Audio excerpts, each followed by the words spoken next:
How's it going, everybody? I am Jason of Jason's Realm here, and today I am here bringing you guys our official XFL Week 2 recap video. Now, before we dive into this, if you guys do want to see XFL statistics, I do have a spreadsheet I have made. I will link it down below and in the pinned comment. Maybe the pinned comment later on, but we'll see how it goes. But yeah, go ahead and check that out. We have QBR, we have all the stats for all the important stuff. Go ahead and check that out, and let's just go ahead and dive right into this. Up first, we have the St. Louis Battlehawks beating the Seattle Sea Dragons by a score of 20-18. This game was a really close game. Seattle looked like they were going to run away with it, and then St. Louis just laid the hammer down.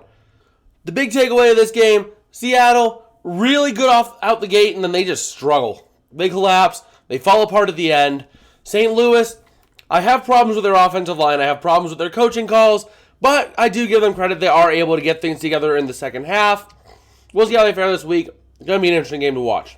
Up next, we have the DC Defenders beating the Las Vegas Vipers by a score of 18-6. This game, really close throughout. Bad weather game. Some miscues on offense as a result of the weather. And ultimately, DC came away because of Derek King.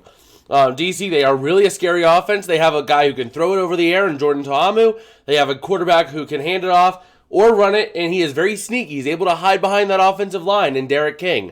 Meanwhile, you have threats out on the wings, on the wide receivers, so you are a really dangerous team with DC. They are looking like a top team, and this could be the team that comes out of the North.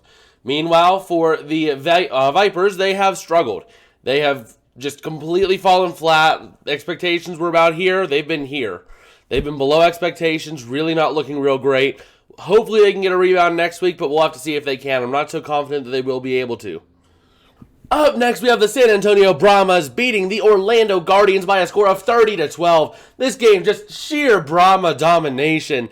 I mean, they look great. Jack Cohn had 3 touchdowns in that game, which I think is an XFL high for a game so far for a quarterback, of 3 touchdowns through the air. Really looking dominant. The Guardians really looking like the worst team in this league. They legitimately could go 0-10 this year. It would not surprise me. So, Orlando really going to be down. San Antonio looking good, but still a lower level team.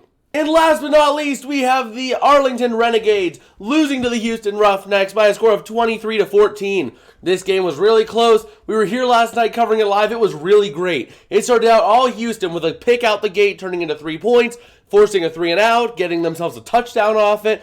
And then Arlington came back, scored 14 unanswered, and then Houston just laid the hammer down, coming back and just absolutely destroying the second half. Arlington, I have concerns with them. I mean, their offense really is a weak point for them. If the offense is unable to produce, that unit is going to struggle. The defense can only last for so long.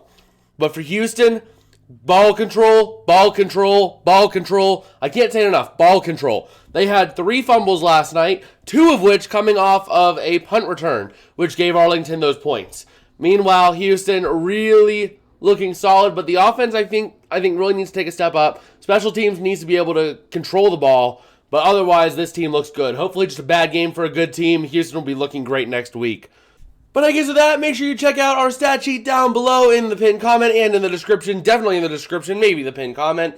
And I guess with that, I know I did say I was going to add a offensive and defensive player of the week, but due to the polls not really polling enough, I want to give it a couple more hours. So later on tonight, we'll release a short just talking about who the offensive and defensive player of the week are in our opinion for week 2. But I guess with that, if you guys did like, don't forget to smash like and smash subscribe as it helps us out a whole lot. And we will see you guys later. Peace out and have a good one.